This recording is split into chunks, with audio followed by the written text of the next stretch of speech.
Hey everyone, and welcome to the Best of 3 Call of Duty Esports Podcast. I'm your host, Josh. SalvationsElite to my right is Bash_Bo3 Sam, and to our farthest right, per usual, is none other than the Rex Shady Nero. And guys, we got a lot to talk about today, obviously.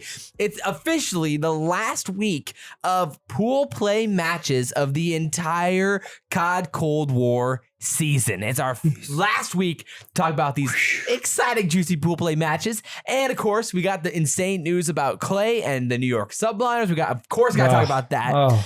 And we've got to talk about MVP, Rookie of the Year, and all that's been coming out this week too. So we have a lot to go over today. Before we get to any of that, guys, I've got to ask, boys, what is going on? Well, Josh, I am feeling like a kernel of popcorn who's just on the verge of being popped in the microwave, and someone threw butter on me and I was like, man, this is the greatest suntan lotion. And then I popped and became into my delicious true form. Wow. Hard cut off. Do you delve into the enjoyment of some popcorn once in a while? I do, honestly. Yeah. Salty, cheesy, caramel. Cheesy and caramel mix. Oh, okay. Okay. Same. Cinnamon. Yeah. Cinnamon's Oh, pretty really? good too. Yeah. Kettle? I do like kettle. I do. Okay. Not All right. as much as. I mean, how do you Just compare plain. movie theater to like cheesy V? You Movie where's the theater kind of popcorn's top tier. Is it? Movie Okay. theaters are good, but it's like, it can give you like a headache too. It's like, there's a lot of butter. There's on a that lot of stuff. regret. There's a lot That's of true. regret There after is that. some regret. There's You know a what I lot mean? of regret with If I'm movie going theater for, like- popcorn. Like on like a daily, like if I were to eat daily, be like just the plain white, you know? Yeah. But then like, Just some salted if, popcorn. like I do indulge in the movie theater. Yeah, I mean, how You does got like to. Orville Redenbacher kind of stack up? Like the store-bought movie theater popcorn. Yeah. I'm kind of a No, fan. nothing are you- beats movie theater popcorn. Really? Nothing. I don't know, because some like store-bought Orville Redenbacher with some like nice salt. Like you just throw some salt in there. It's pretty good. It's a pretty great experience. And you limit yourself because movie theater popcorn is impossible not to eat way too much. It's true. And then you just truly hate yourself. That is true. Oh man, well I'm glad we don't do a popcorn podcast because you are not qualified. I know. Well, so today you can comment on YouTube. You can drop a comment on YouTube. You can drop a review on Apple Podcasts, which we don't have any reviews today. Boo. It's on So- screen. got It's it. black. It's So it's you guys black. can drop a review on Apple Podcasts. We'll definitely read those. And Great. you can listen on Spotify as well. But no quick question today because we got a spicy episode to get into. We do. So without further ado, I think we can get into the news of the week and talk some about Call That's of Duty. me. So let's get going.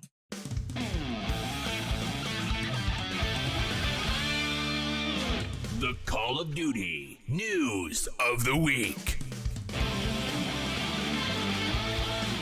Oh, ready? baby. Rex, Oh. what do you got for us today in the news? There's a lot News going on this week. news here.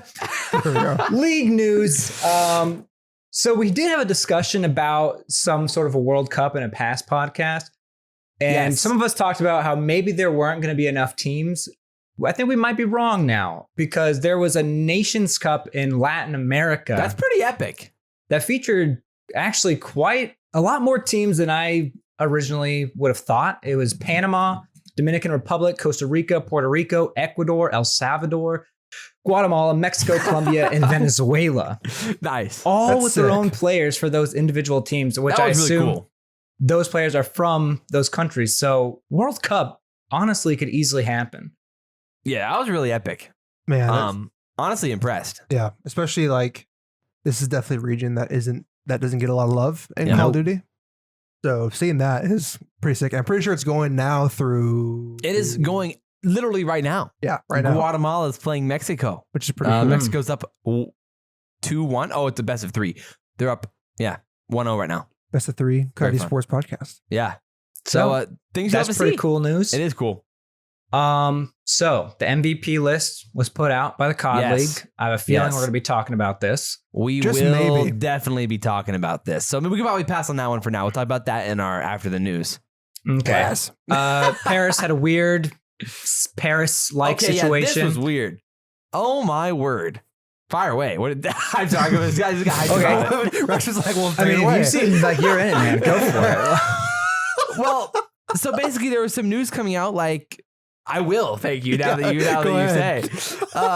basically like 3 days ago or whatever, that it's like it sounded like Skrapz was just gonna be like, "Yo, I'm not gonna play basically, and like Skrapz was like considering not playing this weekend, and there was rumors that they were considering Hamza as a potential replacement for Skrapz, during the year, and so there was just must have been a lot going on. Like CDL said there must be like some sort of exception if players quit or retires, and so apparently Skrapz was literally considering it, and then right before the match, it was like, oh, never mind, Skrapz is playing. Yeah. And then not only that, they freaking beat LA Thieves, man.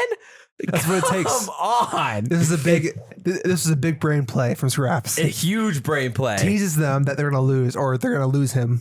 And then he comes back. It's like sandbagging. It's like, you're like, oh, this, you're putting LA Thieves in that mindset. This is going to be easy. And then boom. Skrapz comes out, fries him. He was like double positive in the control. He was literally destroying people. It's actually wild. So it was like, I mean, after all the negativity comes out and plays great. I thought it was crazy. So I mean, like, I guess keep your eye on the weird situation of the Paris Legion now and like how that even happened. Well, you have to think: forward. Are they dropping their whole roster? Or are they going to give it? Yeah, I mean, do they keep anybody? What do you think put Skrapz in that mindset in the first place? I mean, I feel like probably misses home. Season's chalked. Like they're not making it to champs. And it's hard, I think we saw that with LAG where everyone was kind of feeling like it's, what's the reason to play? Yeah. Yeah. I mean, he had been playing quite a bit of Warzone over the past like few weeks. So I was like wondering because he'd been streaming it quite a bit. Yeah. Obviously his bro has been doing that a lot this year, of course. And so Warzone is the struggling COD pro players domain. Yeah, literally. It is. So I don't know. I mean, do you think Skrapz 6th round next year? I think if he gets to play with Weskins. If he has a pro team offer, does he play? I would imagine he does. I think so. Yeah. Well, Weskins, I think, wants to come back too. Weskins, I feel like wants to come back. Maybe Weskins and Skrapz end up on Paris. Yeah. A lot of S's there. Why not? Why not? That was just a crazy situation. I mean, I couldn't believe it with LAT losing that one, even with like the heroics, that 3v1 from John and the ace and like forcing around 11 and all that craziness in that series was just wild. Good game. It was, to say the least. It was. I don't know. Any other thoughts there? I don't want to see him. I don't want to lose him. That's for sure. Amen. I hope him and Weskins are back. I can't believe Weskins. I will say to this day, I can't believe he's not playing this year.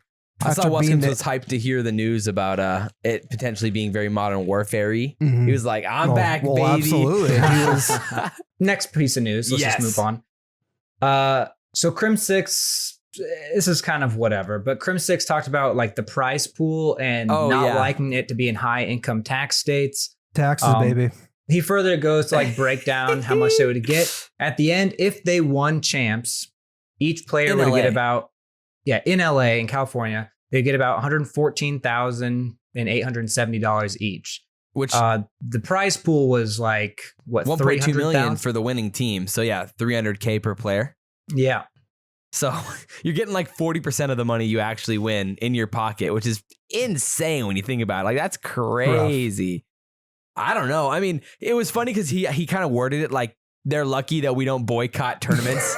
Like he is freaking insane, dude. I love Crim on Twitter, dude. The dude's hilarious. He's in a great place because he's in a place now where he can tweet anything he wants to, and it's his brand. His brand is to like be that guy. It really is. He's that guy. Yeah, and I mean, he was he just even like got Vonderhaar to reply to him. Yeah, Vonderhaar replies to him quite a bit. Giant pack of DJs. That's literally a freaking comedy. But yeah, I mean, he also said that he was annoyed that players don't get passes for their family and friends, apparently. Which is pretty crazy, honestly. Think about it. Like, yeah, which is kind of weird. Considering like when do like any pro in any sport not get tickets for their family? Yeah. But definitely a weird situation. Weird. You almost wonder too, like with how much people tweet and compare Adam Apicella's events to this year, like, and like he replied with he added Adam. It's like, do you think the COD League is just never going to work with Esports Engine because you're so tired of being compared to Adam? I mean, at this point, there's still Esports Engine still runs the AM scene stuff, so I'd imagine they'll keep that up, but you never know. Yeah, I mean, it is funny. It is pretty funny. Next up, League Play now shows map and mode in the lobby. Thank goodness. Oh my word. Thank Mhm. goodness. Now we Finally, can I back don't have out. to close. I don't have to tab out and close app anymore. Thank So you are goodness. exposing yourself that you tab out and close. No. Who doesn't? Okay. I didn't do that, Jeez. dude.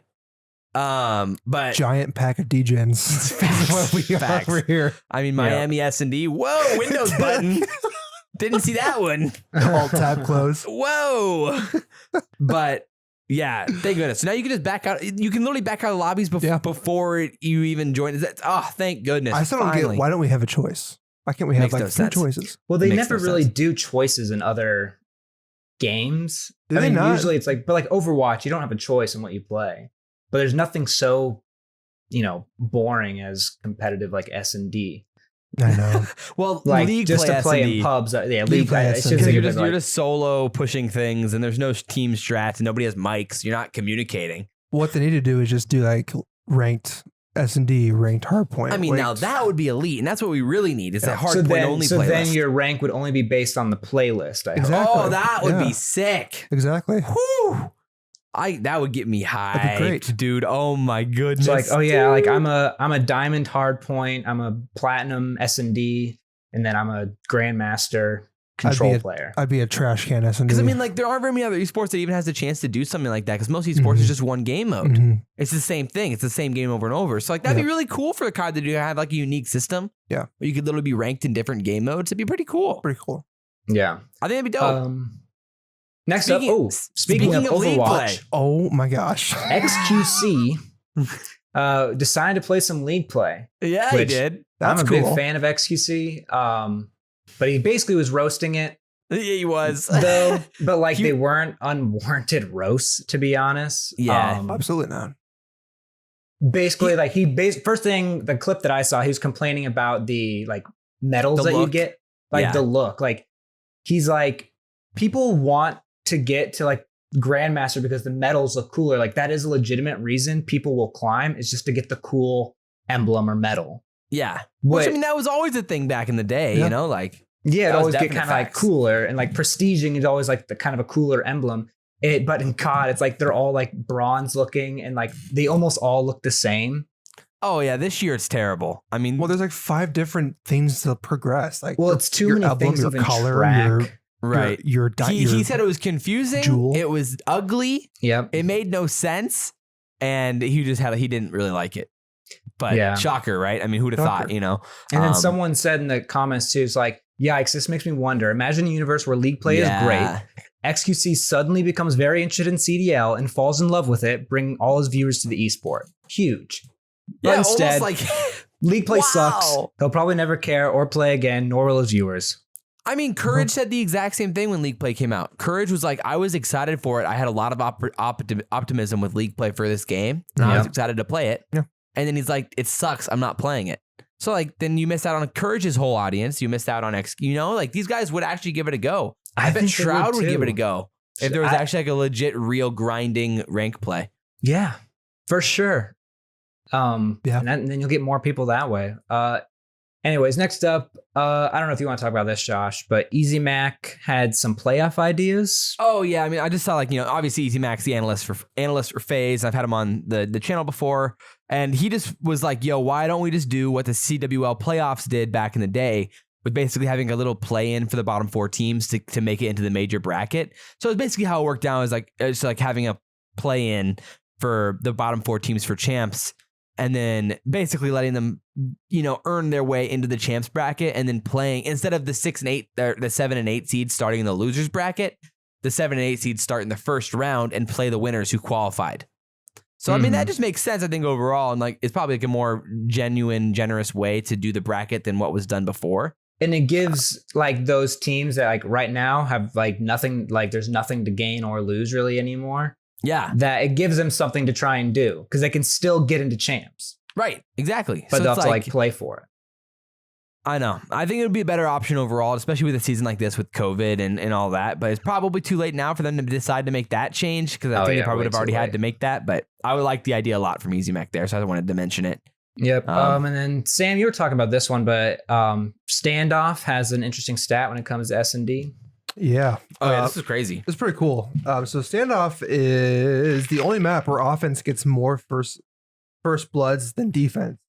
And obviously the main area where it comes from is the boxes. Yeah, shout out R11 Stats. Yeah. I really like, he does good stuff over there. R11 Stats is where it came from. And of the 14 opening duels from boxes, 12 of them have been won on offense. Yeah, that's insane. I mean, That's a wild stat. think about how often you see on standoff with like Crim. He's freaking insane. He has these pre-fire spots where he just shoots through the fence from the boxes heady and then just beams people on the bomb. Or behind the tractor. Yeah. It's like ridiculous. Like he has been so good there, and I think.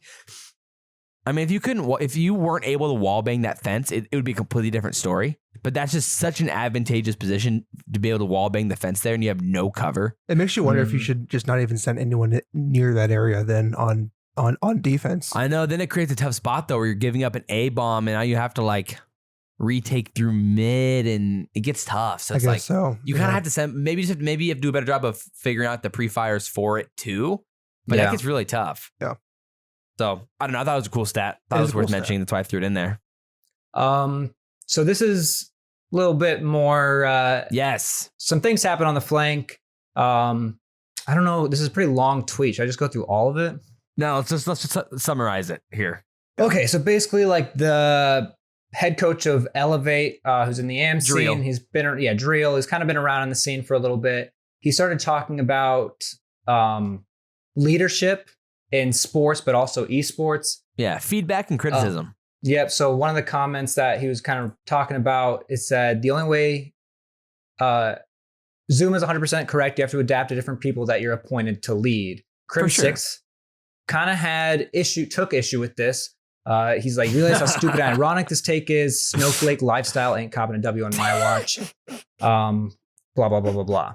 And basically ain't copping a W it's on my like watch. The debate on like what good leadership, like what winning team is. And I guess on Zuma and on the flank, when this guy is talking about, like, you need to be able to like talk these other people in a meaningful way that like isn't just so hardcore, like different people react differently. And Crim 6 is like, no, it's just how they perceive it.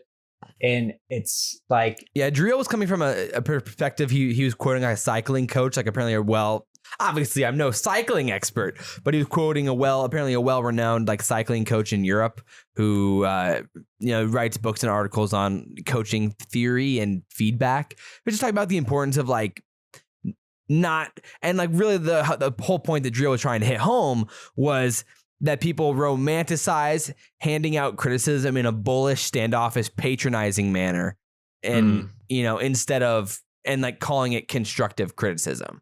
And he thinks that that's not the best way to go about coaching, which I think that's a fair argument. I mean, of course, you don't just want to like, obviously we talked a lot about Parasite and how he can come off like he's a know-it-all or thinks that you're stupid. Yeah. Even though that's definitely not what he means, but it comes off that way because that's kind of his style. Yeah. I think this is kind of Drill saying that that's just not the best way to create a winning environment for a team. And I think I agree with that overall. But it kind of comes down to Zuma was talking about kind of Crim 6 in that sense, and that's why Crim was firing back. I don't know. How do you feel about that with like Crim and how he approaches feedback? In the end, though, they kind of came to the idea like they all had the same ideas. Like it's not like Crim is going in there and like personally attacking his teammates. Yeah. Or trying to do that. Sometimes. He's just very like straightforward of like you shouldn't be going over there, you should be going over here. And it's almost like it's just more to the point criticism. For sure. That maybe can come off as brash. Bold and brash. Bold and brash. That's right. And so like people might take offense to it, but Crim was basically saying like they shouldn't take offense to it. Just like you have to perceive it like we're all one unit, we're one team. We have to have the same, brain. We have to be one brain essentially. Yeah. I mean, obviously, Crim can take some unnecessary personal shots to people on Twitter. Yeah. And that's generally where he comes off like harsh. But I mean, I obviously agree that like you want to be more like you have to take into account who you're talking to, the way that they like to be treated. Like you hear about that from like college coaches, NFL coaches, high school coaches about the importance of knowing your players and knowing if a guy responds better to positive feedback and like, you know, basically like the compliment then the criticism, or like prefers getting yelled at and prefers the criticism straight up. And there are some guys that prefer like the harsh, like, you're an idiot, you suck, you're trash, like you need to do it this way. And like versus like, yo, it's all good, man. You tried your best, but here's how you should do it the right way. Or this is a better way to do it. That's where I think there's a little bit of difference because Crim is, because from what I understand, Crim like will get like has like, you know, a compliment for when they do things right, and then but when they do things wrong, it's not like he's just going to ignore it, and he doesn't coddle it. So like he's not going to be really like nice about it. Right. There's kind of that classic clip of like when was that? Was that during BW? Of like, of I don't know, or no, maybe MW. I can't remember. Maybe it was cold. I don't know. World War II. Like, it was like Crim like talked to Scump, and Scump was like, "Don't talk to me like a baby." VO4. Was it VO4? Yeah. So Scump pushes up in S&D, and like Crim just roasts him. And it was on not ice grid. cream, sushi, freaking gridlock. But yeah, he pushed up too far, and like Crim roasts him, and Scump's like, talk to me like I'm a human. But then Crim's like, what? I forget like what his response was, but it was like you're basically an idiot. He's like, don't talk to me like I'm an idiot. Talk to me like I'm a human. And he's like, well, you're an idiot. You are an idiot. And so it's like that for sure he would take it as like just complete, you know, roasting. But right, I guess Crim is saying you're not actually an idiot. You just in that instance you acted were like an idiot in that like one idiot. specific moment. Yeah. But then Crim doesn't have time for the BS. He just goes straight to the point. So I can see it both ways. But I think the person who's receiving the feedback has to be very understanding. That's just kind of who Crim is. Yeah. And so like if you aren't willing to just kind of take that from Crim like that, then I can see how that could be insanely frustrating. No, for sure. And I definitely remember Gunless. I think it was the eavesdrop with Gunless where he was just like, you can't take anything personally. Like when you're screaming and yelling, it's all part of the game. Right. Once you're outside the game, you should be fine. Like you shouldn't like be taking things personally. Yeah, I mean, I think when I hear this, I think of those three guys. It's Gunless, Parasite, and Crim. Yeah, as kind of those three guys that have really harsh feedback. Yeah, but it's to the point, and they're not attacking you as a person. No. You know, so that's where it gets tough though, and people obviously everybody has a little bit of an ego. So when someone's talking to you, like, are you dumb in game? Like, no, I'm not, man. Exactly. I'm nasty. I carry you. Yeah. And then you get to this point where you go back and forth, then suddenly you're taking personal shots at each other, and then the team breaks up. Yeah. Yeah. I mean, ego kind of has to like leave the room. Yeah. You have to like get outside of yourself and just see it from an overarching, just like perspective. I carry this podcast. Sure you do. Overarching perspective. Rex is trying to. Oh man. Nah, you're right. I'm an idiot. My bad, man. Oh my word. Clayster not playing for Subliners this week. Yeah, so this was obviously the headliner of headliners for the week. So this happened just a few hours ago. So finally, some news that happens right before we record. Rex, what went down? You're the expert here. Well, Subliner says part of the balance of competing at the highest level is knowing when to recharge. Clayster will be taking a break from competition this week, with Diamondcon stepping in for the series. Man, oh man. I mean, now we kind of know what those Clay tweets were about. I mean, again, we've been talking about this for the past 3-4 weeks. We literally talked about it last week. Clay's sublime, sad, down bad tweets. Like Sublimers. Yep. But I mean, yeah. So what? Clay's tweet was, just need a break from it all. I'm sure you've seen it, but I haven't been myself in quite some time. Need to take a step back and get myself a straight mentality. Got to take care of yourself over everything. And I don't plan on this being for good, in quotes, but I hope the boys crush it. People immediately started comparing this to Nadeshot's tweet back in AW. Like, I'm taking a short break from competing to figure things out, and I'll be back. Don't worry. And what happened there? He gets Gucci's partnerships, honestly. That's true. Clay? Gucci? I mean, so there was a tweet though that came out. I think it was from Draft Buff. But they said Clay would be back for Major 5. So he's just not going to be here for the last week, and then he'll be back for Major 5. I don't know if I buy it or not. I haven't here's the thing. I think I do buy it because he can't quit now. Middle of the year? We're almost to champs. When a team is top Yeah, I mean, top 5 It's not in like standings. he's just going to be like, you know what? I'm not going to play in champs.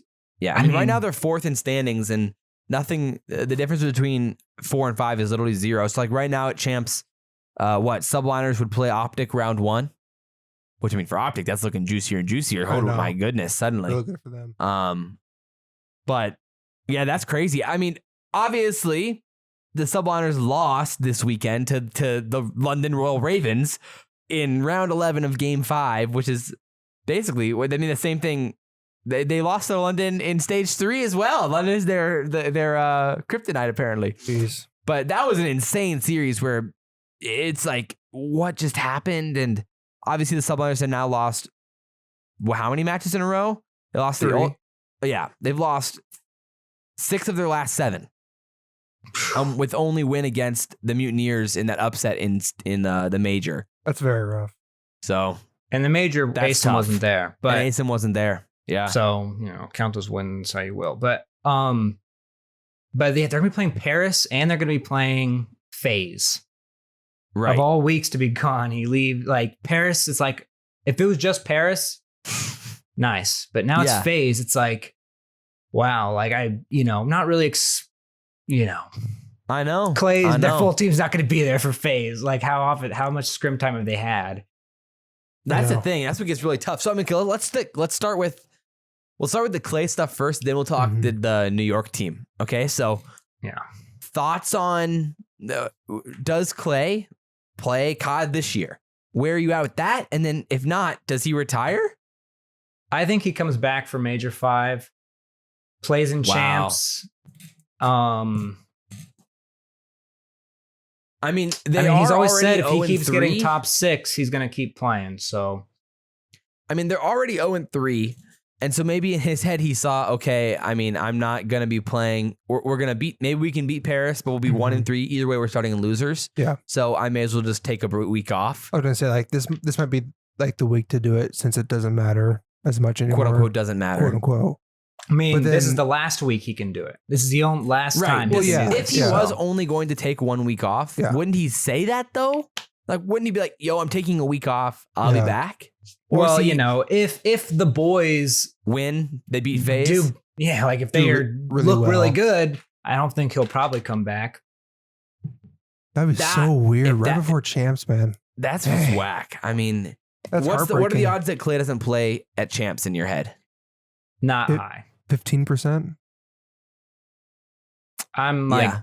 10%. How do you just give that up, man? Like even if you're like on like a downward trend, champs, anything can happen. He's not going. Like I really just don't think he will. No, yeah. He's going to miss this week. Then he's going to play in the major, and then they're going to play in champs. I wonder what it is. It's just so crazy, like Well, sometimes you just need a break. Needs a mental break from it. It seems like he's coached. Like in a way, he's kind of bringing up these guys, and he's expressed stress from the beginning. Things started going well. Now things aren't looking so great. It's like another round of doing stress, like trying to fix it. yeah, I mean, but they've had so much success this year. Mhm.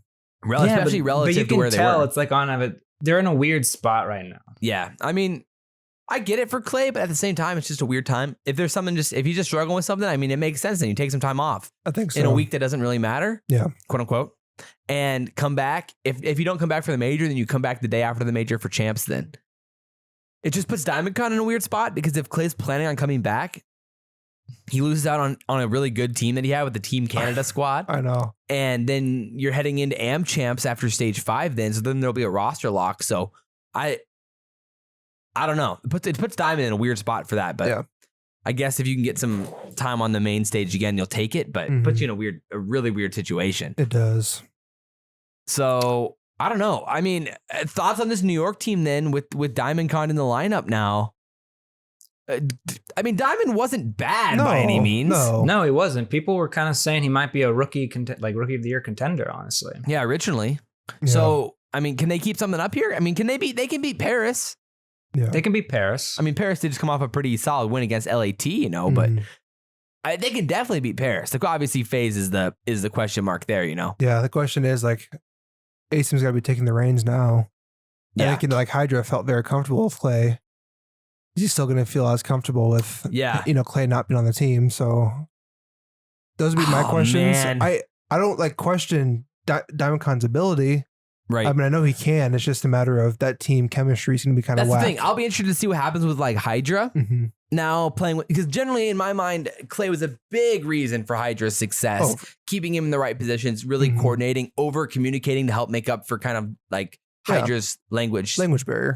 situation. Yeah. So it's like, that's going to be a really fun kind of dynamic to look at now, see how this team plays with Diamond in the lineup with Mac, and you just have a lot of different personalities now, because Diamond seems like a more quiet dude. Mhm. So now you've got Asim as like the heavy vocal leader of that Right. team. And so can Asim keep that up? Can they keep the comms on the right levels? It's just a whole different dynamic when you take Clay out of the Absolutely. equation. 'Cause I it honestly really- feel like it could be a really good learning experience I for think that so. three. A Maybe growing they're going to be, experience? they'll learn to be almost, and maybe this is or isn't an Maybe issue, this but is they'll like be taking less the training reliant. wheels off. It's Agreed. kind of like taking the training wheels, like being less reliant on Clay. Clay Maybe. comes back, they'll, have more, I don't know, Independence. independence almost. Yeah, that's honestly really fun. The bird flying It through gets fun to watch, and that gets me really excited for that Paris series to kind of see how this unit could play together. I mean, they're going to be on like what, 4 or 5 days, 4 days practice, Yeah. max 5, depending on if they started yesterday or today. Yeah. So that's going to be tough, but really, really interesting to say the least, nonetheless. So I don't know. Any other thoughts there? I mean, Clay, does this affect your thought on what could happen to him? Let's say he does play at champs, then is he still for sure going to play next year? What if at this point, where are you at for next season then for Clay? If you had to bet, does Clay play in COD Vanguard? Who knows, honestly? Who knows? Yeah, I mean, it could be a situation like Scump said, he wants to see gameplay first, and maybe that's what happens with Clay before he commits to a I roster. mean, Clay's got to be 30 and playing in the league, right? He's got to be. Right? You're He's so gotta be the close. first 30-year-old You're COD I mean, pro. so he close. has said in the past, like, if he keeps getting like top 6s, like his minimum is top 6. If he's not hitting top 6, and he's like, he's gonna leave. Yeah. I mean, he's been which he right has there been all year, hitting. though. So it's like, Oh. I don't know, man. I'm rooting for. We're obviously all rooting for him. So 100%. hopefully he can keep it up and get back on track and feel good about life again. So Mhm. shout Yeah. out Clay. What else we got here, Rex? Cellium is sponsored by Paradox Customs. Oh yeah, that's cool. Pretty cool. Pretty cool. Yeah, so it's like he makes PCs. I mean, my guy, supplies Best to of a 3 lot of them. podcast. Could use a new PC. We could use some PCs. Never And complaining. apparently he's saying he's sponsoring three more guys from the. Oh, 3 more COD guys, league. huh? Yeah, so I think 4 total. Oh, from a podcast? Maybe. Um, Look out for a announcement tomorrow. Yeah. and then And- Crim video. Yes. Still hasn't dropped, but it should be coming, what they say, sometime this week. Very Crim fun. said Yeah. sometime this week. And he said originally that the video, or that Huke posted his video, what pissed him off is that he blamed it on the Addy and like kind of that whole situation. But like Crim said, it was never about the Addy. It was Nothing about to do the with the Addy. disagreements about how they played. Yeah, it was Yeah. nothing about So- it. It's like basically, Huke was telling, criticizing them for doing something wrong, but then they were criticizing Huke, saying he was doing this wrong. But like I guess they didn't agree with each other. Yeah, which And it makes kinda sense. like- That's kind of in my head Yeah. how that would have gone. Yeah. You know? But Yeah. yeah, that's fair. So the last thing here would just be the Challenger stuff and everything there. So I don't know, Rex, where are you at with the Challenger stuff here? All right. Teams with the most wins Yes. in NA are the Subliners and West Star. They have 4 cups each. In Europe, Orglis has 7 cups, and then in APAC, Renegades has 11. Yep. Shocker. Yeah. There's been, and then the last thing, bro, in total, there's been 19 for context. So, yeah, really, really, really, really solid. What's kind of crazy is that like it's like the orgs, the quote unquote established orgs having the most. That's true. I guess Orglis is not really an org, but like teams. Subliners, West Star, Renegades are kind of they've had somewhat consistent rosters. There's been a few Obviously, without them getting picked for the pros. but- exactly. So But the odd thing is, in NA for recently, but in the most recent cup, number 19, none of those teams with the most cups made it into the top 3. yeah. Built by Gamers got first, which is GodRX, Kismet, Pander, Pentagram, and then Lore, which is Parasite's team. And then LAG Academy, which we all know, Mox, Gene, Nero Exceed, and they've been looking really, really good. Yeah. They've been on fire. Gene's been on one, that's for sure. Literally. Yep, and then I'm going to go through this fast because we need to move on. But EU, Orglis got first, so that team has been winning all the time. Wins again. Number 2, 4 versions, version 2. That's Nolson, Wardy, Josh Furious. And then Team War got third, which is like that Spanish squad, Journey Metals, Lucky, and Yako. Yeah. And then we had Lore winning the Elite Series Stage 5. So shout out to Lore as well. Then there was a LAN that happened in Miami. Yeah, there was. And Parasite's team won. It was Parasite, Welly, Noisy, and Jinx, and they won. Yeah. So we had another cup there finally, which is good to see. So overall, pretty exciting for the Challenger stuff. But I mean, nothing else too crazy there. So now we can kind of get into our conversation about Rookie of the Year and the MVP stuff. So I may as well just play a drop for this because why not, right? Might as well. May as well full send into a kind of conversation here. So let's talk about, I don't know, that's so hot.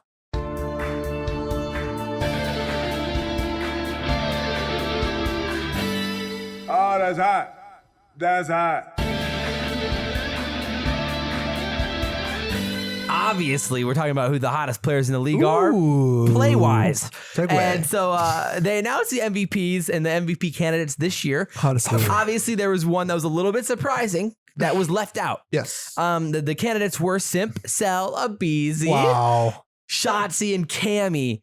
The big surprise that was left off the list, I think for a lot of people, was Insight, where a lot of people assumed that Insight would be the Toronto player Crazy. mentioned. Obviously, first of all, was there any player that you thought maybe deserved at least a look? I saw some people saying Dashy.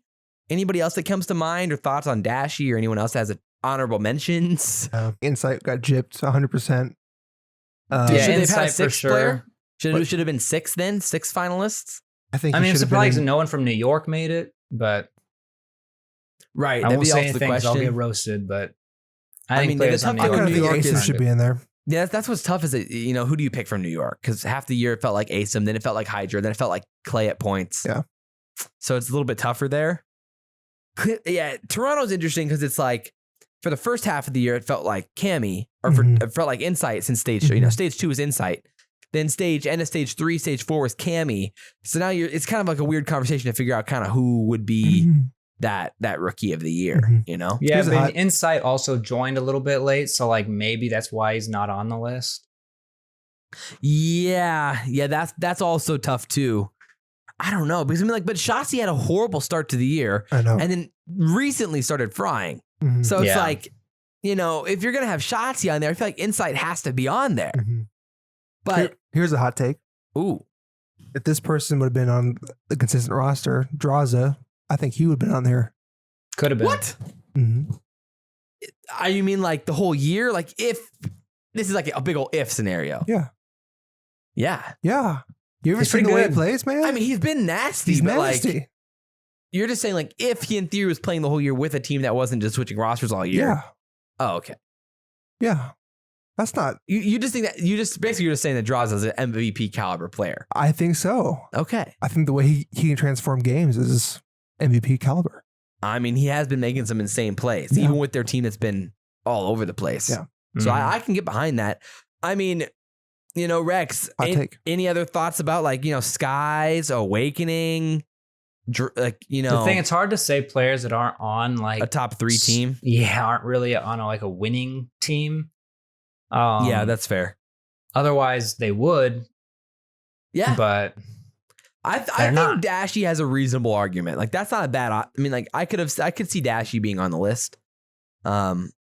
I mean, there's no argument that Simp, Cell, and Abeezy deserve to be there. Oh, for and sure. you could make an argument that Arceus Arceus, also deserves to be there. Just put all the Atlanta phase on there. Which is what's insane about it. But okay, so then obviously the question is, who is your MVP? Mr. MVP himself? I mean, I honestly, Mr. Consistent himself, Simp. Yeah. Yeah. It's such low hanging fruit. I'll say it every single time Sim comes up, but like, it's true. Yeah. I mean, He just knows. He's just different. He's disgusting. obviously, we've seen Abizi have some unreal Abizi, plays for on sure, the I year. think is- Cellium's had some unreal plays on the year, but across, I guess my thing with Simp is just across all 3 game modes. It's just But those consistent. like real star dazzling things, Simp does them. Like For sure, he just for sure. does something special that like nobody else does, and he just does the craziest things that work. Yeah, and I mean he's always in the right position. I mean he's such a team player too, and I think that kind of goes unnoticed with Simp's gameplay is how willing he is to do whatever the team needs. That's And, what I mean, makes him so good. and that's what FaZe's thing too is that all of them are willing to do whatever it takes. Yeah. So that's kind of why they're always so good, And the thing even here, though they fall the optic. yeah, and the thing here too with like when you look at consistency wise, like let's say like these guys were like theoretically almost the same gun skill, everything. Who's been the most consistent throughout the whole year? It's been Simp, probably Abizi too. But like Shotzi, like you said, he was not there at the beginning of the year. It was not even close. And FaZe was dominating at the beginning of the year Yeah. too. Cammy was okay. I mean, yeah, I wouldn't say Cammy was a star caliber player not at the until beginning of the year. end of stage 2, beginning of stage 3. Yeah, so it's like when you take that into It consideration, has to be a FaZe guy, it's got to be a FaZe guy. and then you have to debate which FaZe guy. Exactly. And I don't think you really could go that wrong with any of them. No, But at the end of the day, whenever you're talking MVPs, you always have to give the tiebreaker to the SMGs. Always. I mean, just SMGs have a tougher job to do around the map, and it's Yeah. more important. It's more important to the team.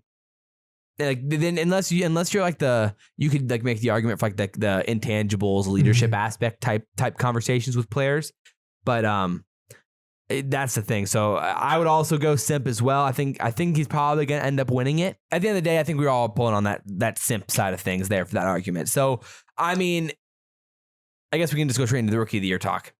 Obviously, right now there isn't an official list, but they did put out a little video talking about during the about a week ago for the stage talking about kind of like the rookies or the breakout young players.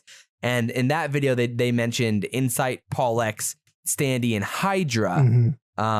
No mention of Neptune in that video, which was a little weird. Very and then strange. ironically at stage 5, Neptune dominated. And played some really, really good COD during stage 5.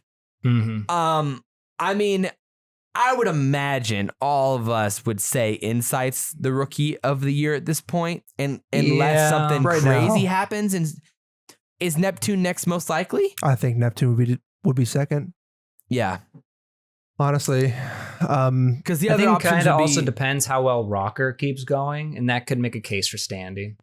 I mean, it would take an insane run from Rocker at this tournament to make Standy an MVP. I mean, because the other options would be like what? I mean, Rocker's looking a little Diamondcon bit now, better. Venom. yeah, Those guys Rocker's fire. looking a little bit better. They might be able Fire. to pull a run. yeah. I mean, right away you eliminate Fire. I mean, he got dropped from the worst team Right. in the league, debatably. Yeah. You can eliminate Venom. I don't like, and like you can make the He case didn't really that have enough time. Venom didn't get I mean, like hit enough of a chance. Maybe Paul X, they Paul never X won. Never really won. They anything were never crazy. considered a top 6 team. Yeah. So it really is it's a 3-horse race. Yeah. Well, 4-horse, like Hydra. And like Hydra. maybe you want It's to a mention 4-horse Hydra, but race. Hydra like hasn't, he hasn't dominated been in there the stage whole 3. time. Yeah. He dominated when he got on the scene in stage 3, and that's where he was really on fire. And I think he's still stage on 4, fire. he was solid. Yeah.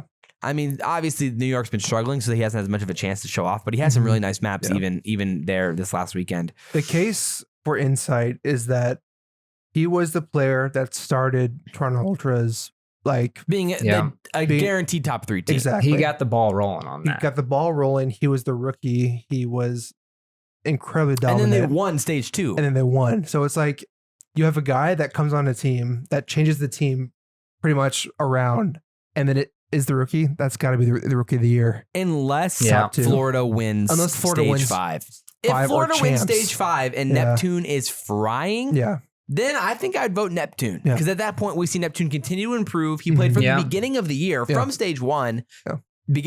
continue to improve. And then if he continues this kind of path of how good he's been Yeah. and how good he looked, Yeah. holy moly, he looked good this weekend. And again, like you said, with him being like the kind of the star SMG on that team, you kind of give him more of the if it was like close between. Yeah, and he's the Insight, SMG for that team, and he'd be the kind of the star SMG slayer for that team, where I'd give him the tiebreaker, especially if they win this stage. So what about what if Rocker? If they make a good run like that? If Rocker won, that Stanny would be just insane. That would be ridiculous. And I don't think it's that ridiculous. I think like it's the Rocker ridiculous. is looking a little bit better, I feel like. I mean, a little, but like a little. I would emphasize on a little, like and they beat Surge. I mean, they don't have any impressive wins on their resume lately at all. That's the problem. They lost to Optic. They beat LAG. They lost to Toronto. They beat Surge, and they lose to Dallas. So it's like you're winning some nice maps here and there. They took a map off Toronto, but like the upside it'd be insane. In my mind, it would be insane if they won. I think it would be too, but if it did happen, their hard point is just so not there. If it did happen, though, let's say they win and Sandy's really, really good. Now it's a real debate again. Yeah. And it just depends how dominant Standy is, because lately Neptune's been better. I mean, that's just facts. Yeah, Neptune's been really, really good. I've been so impressed. So again, that would be really, really crazy. What are your odds at this point? Let's say Florida gets top 3 at stage 5. Do you still give it Insight? I still give it to Insight. If it's top 3, where does Toronto Toronto top 3? get? Yeah. Let's say Toronto gets 2nd. Yeah. What if Toronto gets 4th? And I think I would Florida still give gets it 3rd. I think I would still give it to Toronto. I almost think they're so like. I think it's going to take Florida to win stage 5 for Neptune to win. What if Florida gets 2nd to phase? Unless Toronto really unless they doesn't poop do the well. bed. Yeah. Completely poop the bed. I mean, I feel like it would probably take them to win just because you have that Toronto win there, and that's kind of a pretty big they're the only team to stop phase. I just feel like the public opinion on Insight is incredibly high. We saw the outrage when he was not included on the MVP list. Yeah. Which is then in and of itself right there is like he wasn't included on the MVP list. And that's the MVP list. That's the MVP list. Let alone the Rookie of the Year list. Yeah. I think it's going to take Florida winning for them to change. The team actually looks incredible. Man, that would be insane. I'd be pretty hyped about that. But I think that makes a lot of sense. So with that said, I think we can kind of get into our little stage 2 our week predictions here. I do want to have a little bit of a conversation about kind of the state of the standings and then that. So we can get into that here. So let's talk about who is the best in the game. Let's get it.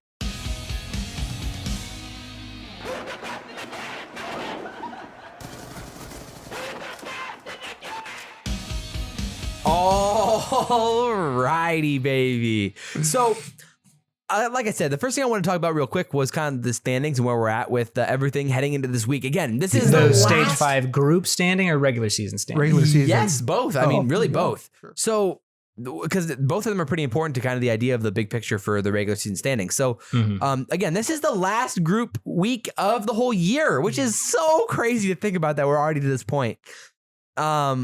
And some teams only have one match to play this weekend. So it kind of depends on what's going on. So if we take a little look-see over at the regular season standings. So obviously FaZe far and away in first. Toronto is only 15 points ahead of Dallas for second. So that's a pretty big something to look at here. 5 points. Oh, I'm dumb. 5 point difference. So that's pretty big. You want that top 2 seed for buys. Oh, yeah. That's massive. So Dallas and Toronto, these next few matches could literally decide who gets that bye, which is huge. And then 3 through 6, there isn't that much of a difference. 3 plays 6, 4 plays 5. So that's not too crazy. I mean, nothing there. And then again, 7 and 8 start in the losers bracket. So the big things to look at here is that Optics 80 points ahead of the Rocker. They're fine for a top 6 seed to start in winners. They're pretty much guaranteed to play New York. They're pretty much guaranteed to play New York at this point. Because the top 5 are pretty much locked. It would take an Optic, unless Optic top 5 will switch between each other, but I don't think it will do much more. If Optic won stage 5, they could pass Dallas as 3rd, and then they'd play the 6th place seed. So there's nothing too crazy there. That's possible at least. So the other thing to look at here is the big thing, the huge thing here is the 6th seed. Because again, you're starting in the winners bracket, gives yourself a chance to play, looks like more than likely Dallas in the first round of the winners. And right now, the Rocker have a 20-point lead on the Mutineers in 7th, and the the Mutineers and LA Thieves are tied with 200 points. So there's a lot on the line here for Florida, LA Thieves, the Rocker, try to get their way into winners here and give themselves at least a chance to play Dallas. Obviously, Florida just beat Dallas. So like for them, they have a real shot here if they start in the winner's side. So you really want to start in the winner's side here. So that's why it's so big. And not only that, when you look at the group stages, obviously, Florida and Rocker are on the same side of the group here, and they play this weekend. So that's a massive match overall for the not just the Group B standings, because Florida's 3-0 and the Rocker are 2-2, and Florida still has to play Toronto, but also for the COD champ standings. So it's pretty exciting, and that makes that match really juicy overall for you Rocker fans out there. So stay nervous if you guys are pulling for the Rocker this week. So I thought it was just kind of fun to keep that in mind. Also, the top 8 are officially confirmed now after this weekend with Florida winning that the LAG was eliminated from the playoffs. So darn, Rough. LAG can't make the run of all runs anymore. Hail Mary was not there. It's a shame. It's a shame. I think something to talk about is how like subliners in Chicago could end up switching places here. Yeah, But it wouldn't matter. It wouldn't really matter though, because they'd still play each other. It'd only be maybe a veto advantage in the series. So, but that is, they are only 10 points apart, I think, if I remember right. 10 points. So that is also something to consider there. So that's kind of fun for Optic fans as well. So yeah, with that said, insane. Obviously, this whole weekend was crazy with obviously capped off by Optic beating FaZe 3-2. And a lot going on there. Luckily, I was live for that, so I did a little reaction, put my reaction up live, and that video's been doing pretty good, banging that out. So things I can see there. Banger. Just a really crazy weekend with tons of upsets. Coming off of like an insane week of where we were all really, really accurate with predictions. So this week, where I think we all ended up going 6-4 with predictions with so many upsets this weekend. Yeah. So anyway, I've been ranting, but it was a really fun weekend for Call of Duty. It was a good weekend. And that sets us up for our predictions this week and the fun matchups we have going on this week. So what's our first matchup this week? Paris versus New York. Which actually just got juicy. Got really juicy real quick. It got real juicy. So I guess the question is, what do you think about Paris's win against LA Thieves? What do you think about New York and this new roster? Goalie. I think since Diamondcon's been on the team already, there will be some level of rapport there. It's a lot different situation now, though. Yeah, but they really need to win this one, though. And Paris, like, I think Skrapz even said when they were playing Thieves, like, I'm not even trying. Oh, man. Yeah, I mean, well, literally. And also exciting breaking news. This is also a first time since Modern Warfare matchup. So we got Is it really? some gameplay for Modern Warfare for you guys. Things you love to see. That's actually crazy. With not one of the same players playing on these rosters. With that being said, I think New York will still come out with some heat because right now they're 0-3. They need a win. This is the win that they're going to have to get. I'm going New York 3-1. It is funny. It's like the teams that are now like just playing to play, like London and Paris, they're starting to become better. All of a sudden. No pressure, suddenly? No pressure. Suddenly it's all clicking. New York just lost to London, so they lose to Paris? Oh. It's so hard to put your faith in Paris. It is. But I'm really tempted. Are you tempted? I'm tempted. Oh, man. I don't know, because, I mean, obviously Paris, it's like, how do you trust a team who nearly just had a player quit? But then they beat LAT, who almost competed with FaZe. Yeah. Or who did compete with FaZe. Yeah. Man, I'm going to go New York 3-2. I'll have them clutch up in an S&D, but I do not feel good about it. I mean, I would put no chance I'd put money on this match. No. Like, oh my, no chance. I'll go with Paris 3-1. Just nice. I like it. I'm going for it, man. I like it, man. We were too similar last week. We were. And I was pissed. Yeah, absolutely. And like this isn't even a crazy prediction. No. It's not. Definitely not. No. I mean, I could see Paris clutching up 3-2 as well. I mean, that game 5 with a new team like that with New York, who knows? Yeah. And Paris has been at least decent in S&Ds. Mm-hmm. And so I could easily see that being the case. But Man, it was insane watching him do that against LA Thieves. I couldn't believe it. I was like watching like a ghost. It was like seeing a ghost. Yeah. Like I thought this team literally died, and here they are haunting LA Thieves. Like, bruh, insane. So, our next match, London versus Chicago. You know, obviously Chicago coming off of the insane weekend win against Atlanta FaZe, where we saw a whole different Envoy, a player who looked like the top five player in the game again. Suddenly, the player that we thought we'd be seeing this whole year and really hadn't seen, and Envoy was literally insane. So I guess before we get into this matchup, real quick, thoughts on Optic and that insane win, because that was crazy. Man, I hope this is what we're gonna see, dude. This was Envoy's. How he played this weekend was how he was all year last year. Yeah. So like, it wasn't crazy to expect him to do this all year. And to me, it was just baffling that we weren't seeing it. And I don't know what the deal was, you know, again, like, you know, he was the first time he was pro was 5v5. And so he played 2 5v5 games, pushed to a 4s, you know, it's gonna be a little different, but you wouldn't expect that much of a drop off. So I know. It's just hard though, because right now it would be so on brand for Optic to lose. To lose this one, you know what I mean? Like they beat FaZe and then they're gonna lose to London. I don't know. I don't think it's gonna happen. I think the LA Thieves series is even like exactly. That's probably really on brand. Yeah. No, I see this as a 3-1 Chicago for me. I personally see Chicago on the uptrend, and I think they're gonna stay on the uptrend. I how think many they could honestly end up being on the up dog. I don't say that all the time. No, I know you don't, but I have. I know I've like been like, okay, Optic, time to buy in, and then they poop, I think this is the sometimes time. Good, sometimes poop. Not. This is the time, though. I think I'm buying into it. Do it. I also have Chicago 3-1. Man, I mean, obviously, I don't think it's called. I don't think you need to be bought into Optic to have them beat. No. To have them beat London. And like really like. Side note, Alex though.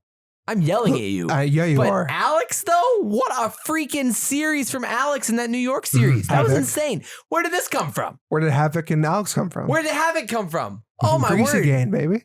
They're all turning the clocks back. This is the thing you'd love to see. We're all going crazy. It was insane. It was but quite the Alex weekend. literally had an unreal series. I mean, just dominated New York. You're like, what am I watching? It was weird. Like Alex is dropping streaks every map. He's on fire.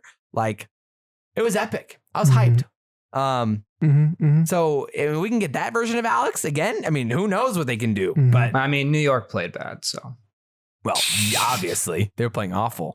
They were. But yeah, you know, again, FaZe hasn't lost a series this year where it wasn't a game 5. And this was, again, another round 11. And that's kind of how it goes. They don't make it easy on you. No. And some of the plays they made in that series were like, what did I just see? You know, it's like they continue to keep stuff like that happening. Man, obviously, when you see Envoy play like that, it's hard not to get excited about this Optic team. And like, usually this year it's taken Scump being the one to like turn up. And then they win like a Garrison hardpoint or something because Scump is dominating. And this time they seem to have just so much more discipline in the S&Ds this time around, except when Envoy's just rushing right the middle of the map. Like, I don't know if you guys saw that they did a live like breakdown. I watched a little bit of it. Basically like a live VOD review, which is pretty cool. I mean, we haven't seen a team do that all year. Yeah. And so Scump was live for kind of like a little live breakdown celebration. I mean, smart on him because the amount of subs that were coming in during that stream. I was gonna say like half the time he was just calling out subs. Literally. Oh my word.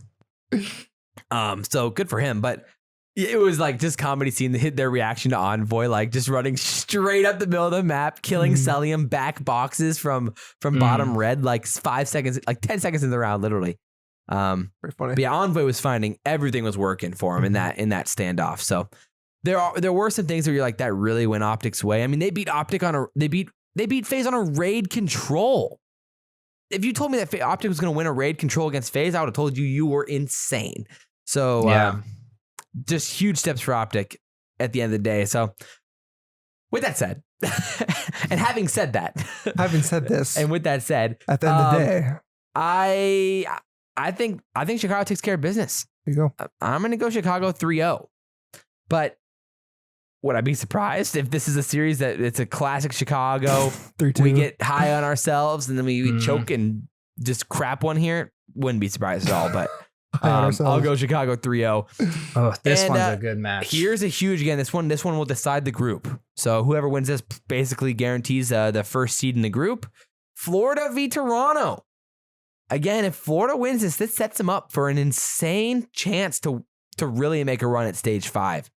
So Last time they played, what happened? that's a great question. 3-2, Florida. That's true. Mhm. They made the insane upset. And then Florida came out and absolutely blew it after that. So it's very clear. Just this is how it goes. You know? Who knows? But I am very interested to see what you guys have to say about this. I am. Here's the thing. Havoc was going crazy. He was, man. Does he? Holy moly, he was going Does crazy. he duplicate that?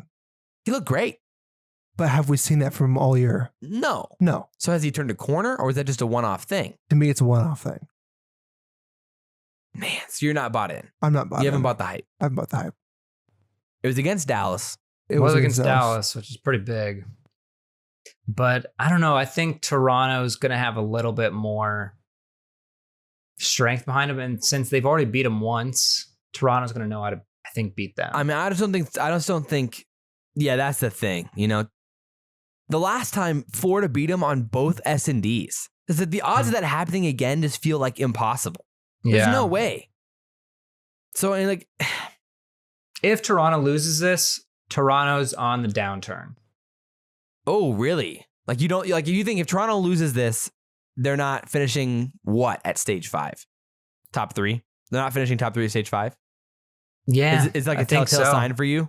Yeah, I think so. But I have Toronto winning this 3-2. I think they will Hey, same. still win, but I don't know. There seems a little bit less strength behind Toronto as there used to be. I know, because I got so excited about Florida last time they beat Toronto. I'm like, this was the this is the it. time they turned the page finally. And then then they come out and look awful. They blow it. They lose the subliners at the major. You're like, bruh, like how are you doing this, man? And so I'm gonna take Toronto to win. At this point with Florida, if I'm picking against Florida, it's probably a good sign for Florida because, like I said, I need to, maybe actually this week I'm going to go and check to see what my record is on picking Florida this year versus like you guys. I feel like it's been awful. I don't know. It probably has been. But we'll see. I'm going to take Toronto 3-1 and have Toronto finishing up in a game 4 hard point. Again, could Florida take, last time they took the map 1 raid against them, could they take an S&D? Probably. I wouldn't be surprised. Could it go to a game 5? For sure. I just think Toronto's a really good team still. They haven't really shown those signs yet of, where I really am worried about this team. I mean, obviously Toronto 3-0 Gorillas. They 3-0 the Surge. They beat the Rocker 3-1. I mean, they've taken care of business so far. So at this point, I still very much think Toronto's a fantastic team and they'll be just fine. So, alrighty. Next match, Dallas v Seattle. Dallas 3-0. I'm going Dallas 3-0. Oh, right off the rip. Yep. I think Garrison against Florida. Garrison against Florida was freaking insane. It was crazy. That was one of the craziest maps I've seen, especially on Garrison. That's the craziest map we've seen on Garrison. I was surprised the Rocker took that Miami S&D off of them. But besides that, Dallas looked good. They beat him 3-1. I don't know, Sam. What do you think? What confidence do you have in them? Who have they beaten that would ever make you think that they could beat Dallas? I mean, they took Optic to a game 5 at the major. They did. They beat the Legion and they beat the Ravens at the major. Dude, there's just probably no chance. They got There's 0-3'd by just no Rocker, chance. and then they got 0-3'd by Ultra, and then Dallas 3-1'd Rocker. Yeah. Unless Dallas doesn't not show looking up, good. that's why they lost. I mean, this is probably a 3-0, but could it be a 3-1? For sure. I'm going to go. I think you mistyped that. Psych. I'm like, yo, Sam's coming in with a hot take. He had Seattle 3-0. The dude's insane. Yeah, I'll go Dallas 3-0 as well. I'll hop on that bandwagon. So we've all got, this is what our predictions are so far, by the way. Everybody out there on YouTube. So I'll go Dallas 3-0. I'll hop on that chain. But we got a fun one. The battle for Europe. Fun one. The European battle. London v Paris, baby. Let's go. I mean, It's kind of weird. They both got stellar wins. Paris They're coming beats off stellar Thieves. wins. London beats New York. Facts. So do you buy into the hype on one of these? I mean, one of them has to win. One of them's going on a 2-game win streak. I know one of them is going. None of them are making it to champs, but let's go. this is the battle right here. This is exciting. So who you got? The question is, who stays consistent, Alex or Skrapz? I mean, you have more faith in Skrapz. Yes, but I have more faith in Afro. true. I really liked Afro. Afro's really good. He I is. think I like London more. I think just gut reaction. I think I I'm gonna do go too. London 3-1. My gut reaction's Paris, boys. Dude, Sam, you'd have Paris on a 3-game I have winning a streak. 3-game winning streak. Wow. That Yeah. automatically means that this is not that's not happening. I'm gonna go London 3-2. Again, it could be. I don't feel strongly either way. I mean, to be fair, I don't think very many people really care about this match. There's not much on the line here. I really need to go back throughout this whole year. If I've ever picked Paris to win 2 games in a week, there's no way. That's probably right? fair. There's no way. That's very, very possible. Yeah. Ooh, This might be a is the history of map. making. It could be history in the making, a 3-game win streak. Yeah, who knows? Who knows? All right, this is the series right here. This one is This is the huge. series. This is it. For Minnesota, this is everything for this series. And this series, again, could be the decider, depending on what happens at the major, obviously. There is kind of a fun argument here, like if Florida is to beat Toronto, if Florida was to beat Toronto, then they'd have the bye, but that would give Minnesota an extra series to get 10 points. So there's kind of some weird arguments here where, like, if Minnesota loses, it's not the worst thing ever. I don't know. Kind of weird. But thoughts on the series? But no, Florida are 6-0 in hardpoint for stage 5. They have been insane. They have been really, really good. I do have more faith in Florida. For sure. And I think it'll be Florida 3-2 though. Oh. I think it'll go the distance. I don't know. I feel like Florida's gonna wrap this up. They haven't. When was the last time they played? I feel like it's been a minute. Let me look. It played. Oh, it's been a minute. It's been a minute. Oh, there we go. Stage 3, beginning of stage 3. Florida beat them 3-1. Wow. It's been a hot minute. But yeah, like I was talking about with Neptune, he was frying. And this is exciting because this has been now some consistent frying against some very solid teams.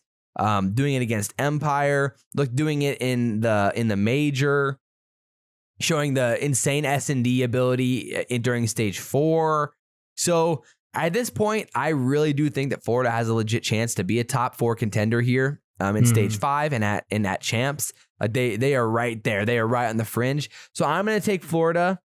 I think they're going to close out in a 3-1 just because those controls, you just have to assume Florida's going to win the control at this point. Yep.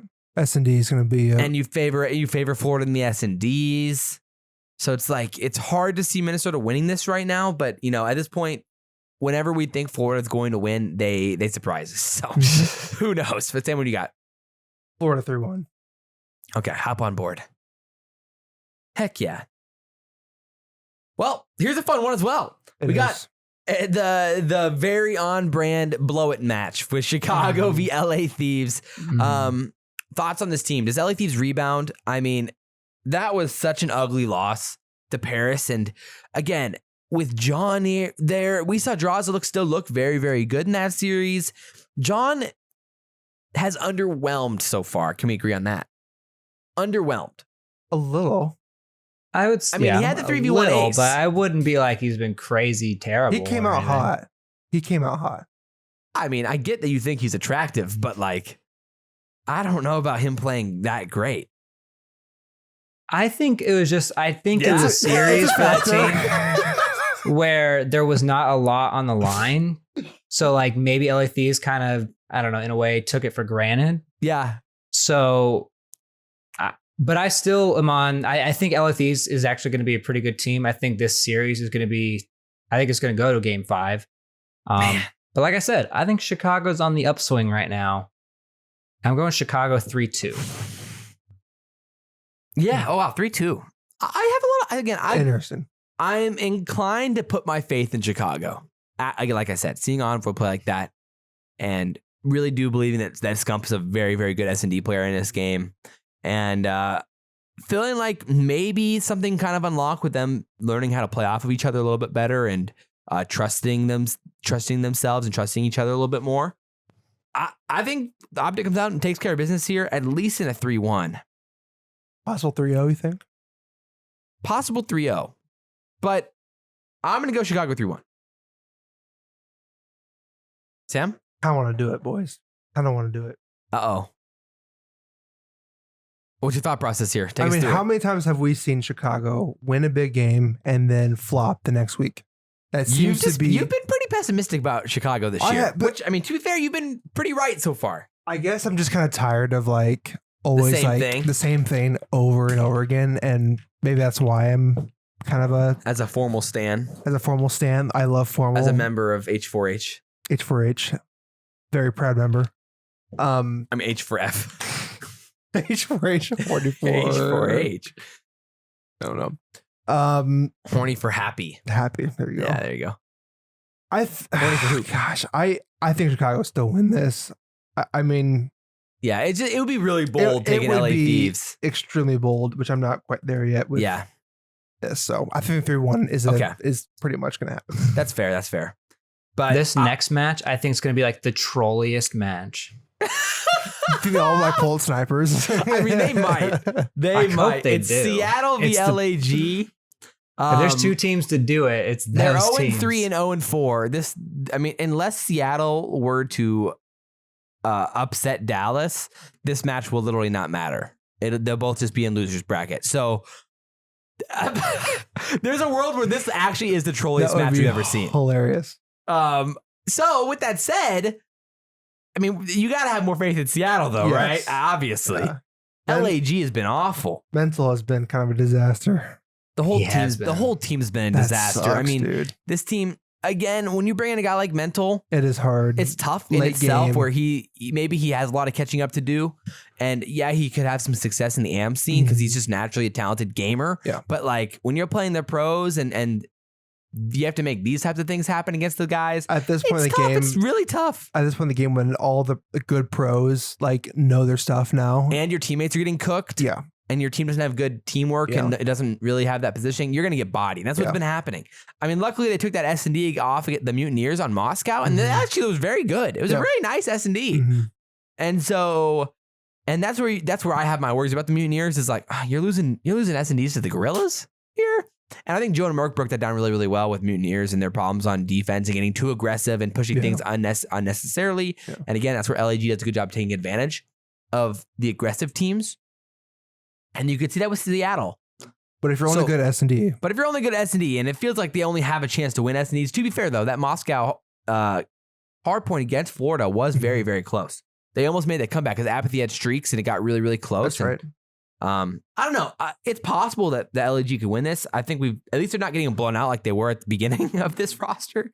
But yeah, with that said, Seattle 3-1 for me. It's just like, yeah, that makes a lot of sense. There's just not like a whole lot. I'm also going Seattle 3-1. I'll go 3-0, honestly. Oh, wow. Yeah. Dang. Poor LAG, man. Yeah, I don't know. Man, I wasn't going to say this, but isn't it kind of weird that Mental is on that LA Academy team and they sucked? He joins the starting roster and then LAG Academy all of a sudden are a top 3 team. I mean, I would say they have such a different. It's tough though because like the roster is like half different now. Like you know, well, you have Cheen who was on it, Exceed was on it. Then it was Mental and Nero. So I think Nero is still on it. The only replacement was Mox. Well, yeah. I mean, I don't know. Not saying Mental's a bad player, but it just seems pretty coincidental and worth noting. Yeah. Because LAG looks worse now than they ever have. Right. Because they got in there and then LAG Academy, they won the Cup 18. Then they got third in Cup in Cup 19. I mean, again, when you're bringing a guy like Mental, like I said, you're just going to be worse. It's tough. A guy who's going to be non-fundamental, not have the fundamentals, and you're a team that's based around fundamentals, and then you're already not you're already losing a lot of these gunfights to some of the best teams in the league, and then you bring in a guy who now you have less teamwork. Think about what Sheen had to do versus what Mental has to do. Mental has It's to basically completely different. Mental has to carry the whole team basically. Sheen just has to play And the they AR play role. completely different roles, and you're switching up What? everybody. So But I don't feel like that. Like the Challengers team literally wasn't doing like they were doing bad.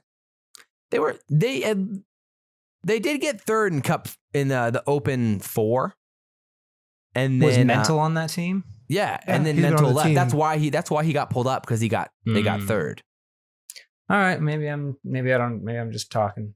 So I don't know. I mean, obviously, and then That's what it looked like to me. They brought in Sheen, then they got top 8, then they got first, then they got third. I'm just not ready to completely put down Mental's name right now. Yeah, I agree. I You think know? it's just like there's just a whole bunch. Teamwork is everything with LA with that at this point, and it was chalked before they brought in Mental. Yeah. So Not a lot he could do. that's kind of where it goes. So obviously we spent way too much time talking about one of the most irrelevant matches of the whole week. But now we got Atlanta versus New York. Is there any hope for New York? No. I mean, Nah, Atlanta's Atlanta 3-0. has looked vulnerable though. They But lose it's New to York Optic. without Clay. Like, I don't see it. Maybe they take a map. I mean, LA Thieves took FaZe to a close game 4. Yeah. It did take around 11 S&D New win. York isn't going to be coming with the full strength. I don't And feel FaZe like. needs to win this. This is usually these are where like FaZe is like, okay, they need to win these. They're Mhm. going to win these. They're going to win That's these. generally what happens here. So, Mhm. this is probably going to be Atlanta 3-0. I wouldn't be surprised, and I'd be surprised if it wasn't. Not much else to talk about there. And this is the other match of the week, obviously. Mhm. To what I think everyone would say would be top 3 teams right now, Toronto and Dallas, although Dallas did lose, so you could debate that. Toronto and Dallas, where you at this? Do you think, I was a little bit disappointed with Shotzzy in that last series. It was probably the worst Shotzzy we'd seen. Mhm. Just felt like he was like off rhythm, not finding, something was up, and it was a little bit weird. I probably need to go back and watch it again this week to kind of get a better feel for what was happening with the Dallas team. They've But I played. was out of town this weekend, so I didn't have time to go back and watch a lot this week. Dallas has played Ultra so many times. It's Oh crazy. yeah, because of all of the majors. Yeah. It's wild. So I mean, what was your thoughts on on Dallas this weekend? After obviously they lost the Mutineers and they Yeah. 3-1 against Rocker. I was I just don't hoping to know. see a little bit more Overall, from I have a Shotzzy. positive view of them. Even though they lost Mutineers, I still feel good about Dallas. Again, The hard points were insanely close. Yeah. 250, 242, and 250, 246. and again, they're like super close, and then this is like an unheard of havoc too. Like where does that come He was from? absolutely frying, yeah. So that's kind of an anomaly in my view. Still, At least not the norm yet. no, So I don't know. I mean, again, they come out playing against the Rocker really, really well. Yeah. But again, and Shotzzy was underwhelming. And so you had a really, really good Mutineers. You had a really underwhelming Shotzzy. Obviously, it's COD, so somebody has to win a gunfight. Somebody has to lose a Yeah. gunfight. But Yeah. I don't know. I think they're gonna. I I'm a think they're little gonna torn. bring the fire in this series. Like Dallas will bring the fire. I think it's gonna be reliant on Illy again and winning in his battles. Yeah, that's the thing. Illy didn't look good against the Mutineers. He looked good against the Rocker. They win against the Rocker. Vivid and Illy still I just don't trust them yet. it is kind of weird. It's like I want to believe in the Empire because we've seen those games, those S&Ds, those moments where they absolutely fry and they look so, so good. Yeah. But then there's just those inconsistencies and you're just like, what is happening? And that's why I'm a little bit scared and I have so much more faith in Toronto. So I'm going to go Toronto 3-1 here to finish That's it what off I'm in a doing too. game 4. But could this go to a game 5? Absolutely. Dallas can make this happen. Absolutely. Sam? Ugh, golly, guys, golly. I mean, the last time they played, Dallas won. I You know. And that was in the losers finals. So anything is freaking possible. Yeah. Anything's possible. I'm- That was a reverse sweep too. I am not. I think Dallas can win 3-2. Wow. I do. What's that based off of though? Because I mean, the evidence isn't necessarily there. Mm-hmm. I mean, to me, it's. I mean, you can debate LAN and all Right. this and all that. I mean, Dallas loses to a steaming hot Florida team. Steamy Steamy hot. a steamy hot, Just a steamy hot team. a steamy hot Havoc. Yeah. A greasy Havoc. Oh man, a steamy, hot, greasy Havoc. It Sounds like my favorite type of day. they take care of business with Minnesota. I mean, they've gone toe to toe with these guys in the past too, so it's not like it's nothing crazy. I don't know. I guess It's a Florida fan's fantasy right there. it is. Shout out Mika. I guess it's just more of I think Shotzi had an off game. Yeah. Maybe you don't completely trust Vivid and Illy yet, but I mean, yeah, at the end Dallas of the day, has like the potential. in that, I mean, we saw the blueprint in the major and like, it's just crazy. I just don't know if Dallas can get to that exact same intensity that they had at the major, like here on LAN again. I mean, I think there is some sort of LAN factor with that team. And again, Could be. just at the major, there was that Shotzi aura, that confidence that we didn't see online yet. Mhm. And I think I'll have a lot more confidence with them heading. This is a team that I have more confidence on with LAN. Yeah. And so that's kind of where I'm at with it. So I think Toronto's gonna win this. So there it is, boys and girls. That is the weekend in the books. Rex, me and you have just been vibing with predictions the past I know. two. We've ended up picking like the same thing. We have been literally like perfectly aligned. You guys got to take some risks. Take some risks. I mean, it really bit me in the booty last week. It did. Oh my goodness. It Because did. with all the upsets. And that was the irony is like last week we were all like so confident. Like this is what's happening. oh yeah, Unlike I was and, 100% like, confident. I mean, the week before it worked out, but this week, last week, it was just tragic. Yeah. So we'll see. We'll see. I'm definitely looking forward to it. I think on the year, all of our predictions are pretty good though.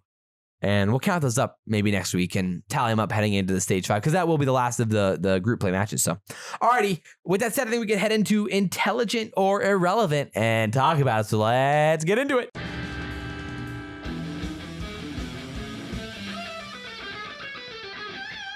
The ability to speak does not make you intelligent. Alrighty, Sammy. Oh. What do we got today? We've got a pretty interesting question. A very interesting question about Clay. About Clay. Oh, 274 votes. Holy. Oh, baby. Here we go. So straight to the point here, boys and gals and everything in between. Does Clay retire? Straight to the point. Man. Definitely not a chance or maybe. Lame choice. I put in parentheses lame choice because we don't like fence sitters here, Josh. Yeah, you probably Yeah. could have gone with like a percentile chance or like something like that, but No. you know, It's either I mean, for does he sure, retire? I mean, this is like, do we die? Eventually, yeah. It needs to be fun. Ha! I can't wait to read this comment too. Okay. About you. So, I mean, are the people dumb? Is this a fence sitter comment? I mean, what's dumb and what's not? Like, I think yeah. How do you even judge this as intelligent? I think It's only irrelevant if they choose maybe. That's my decision. It's only irrelevant if they choose maybe. See, I was gonna be bold. I was gonna say irrelevant if they chose definitely.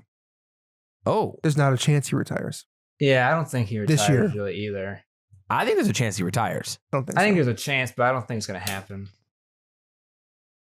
Well, then you're irrelevant. I mean, maybe he's gonna win the freaking vote, but if it does, they're losers and irrelevant.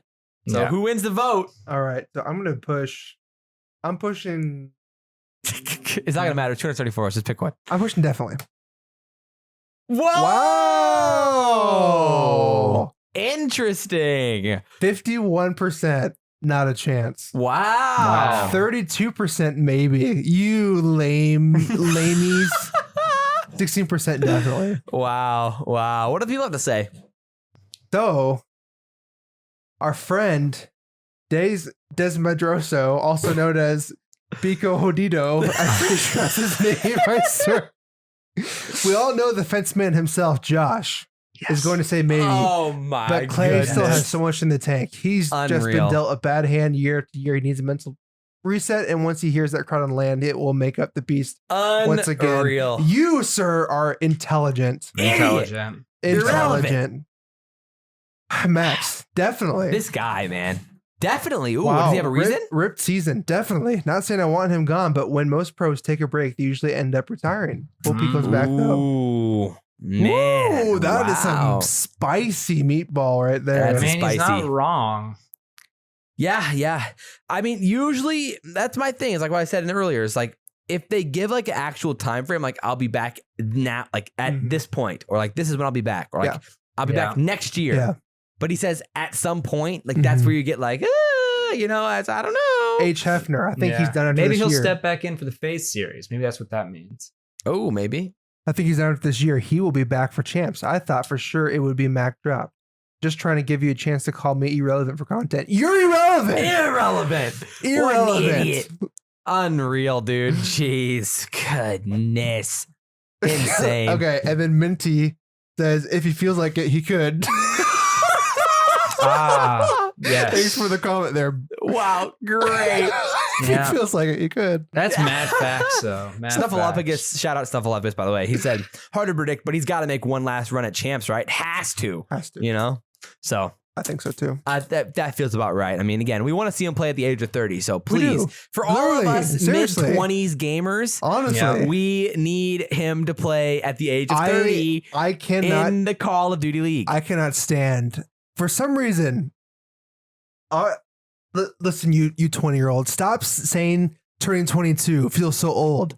We gotta stop this. Like, I'll be honest, I feel younger at the age of 25 right now than I did when I was 21, 20. Absolutely. I'm way better at COD now than I was 2-3 years ago. That is fact. I'm not, but man, way better. I'm so glad you are. Well, also don't have children if you want to be good at Call of Duty. Unless, I mean, that's Karma, to be fair, Karma was dominating with disgusting. child. Yeah, I have no excuses. To be fair, when it's your full-time job, that does help. So, well, there you go. People are dumb. Facts.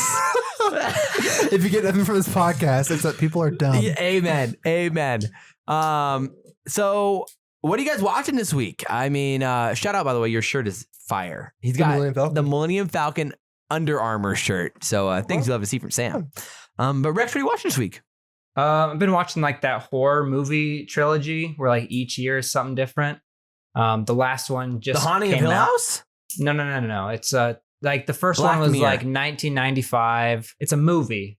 Oh, it's like 3 movies and they're a trilogy, and each like it has like a big story involved kind of with it. Interesting. But the third one just Haunting of Hill came House? out. Yeah, I did. Oh, it's so good. The Yeah, first one, the first season was really good. But wow, I didn't. What's it called? I'm actually interested in this. They're like different years. It's like well, first one's like 1995. Oh wow, Fear Street. I think it's called Fear Street. You go like 1995, then you go back in time to 1984 or something, and then you go to like 1666. Huh. That's dope. Sam, what are you watching? I watched the Tomorrow War. How bad was it? It wasn't bad. It was a pretty. I have seen some people say it was awful. It was a decent movie. It wasn't incredible. It was just a good movie. I do like some sci-fi action though. It was cool. That's with the actor Chris Pratt. I liked it too. Absolute goat. I freaking love Chris Pratt. Yeah, he's great. If I could watch I'll watch any movie with Chris Pratt. Yeah. Oh my word! It was a good movie. What was that one space movie with him and Jennifer Lawrence? That was awful, but I watched it. It wasn't that bad. I mean, it was pretty bad. What was it called? Revital.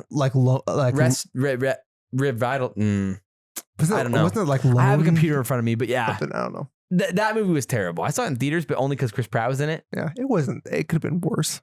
But I'm watching the NBA Finals. Okay, that's good. That's been a good time. We got Game 6 on. When was that on? Is that tomorrow? Oh yeah, it is. And then Game 7 on Thursday. So good times. But I don't know. We'll see. I'm looking forward to it, obviously. And then we're watching some Call of Duty this week, baby. Let's go. Rex and I bought our tickets for COD Champs. Sam cannot go to COD Champs because child. And we will see. But Rex and I, if you guys are going to COD Champs, tweet at us, let us know. I'm sure we'll see you guys there. Yep. We got our tickets all lined up and everything, so it's going to be a blast, and we're looking forward to it. So obviously some hype in the chat. Passengers is the name of the movie. And guys, this has been the Best of the CoD Esports Podcast. So drop all your comments down below. You can watch on Apple Podcasts, drop a comment, or drop a review on Apple Podcasts and all that. But we really do appreciate it as always. This has been the Best of the CoD Esports Podcast. I'm Josh. To my right is Bash_BO3 Sam, and to our farthest right per usual is Rex Shady Nero. And guys, girls, ladies and gentlemen, we will see ya next time. No shades for Shady Nero. Hey, you got it.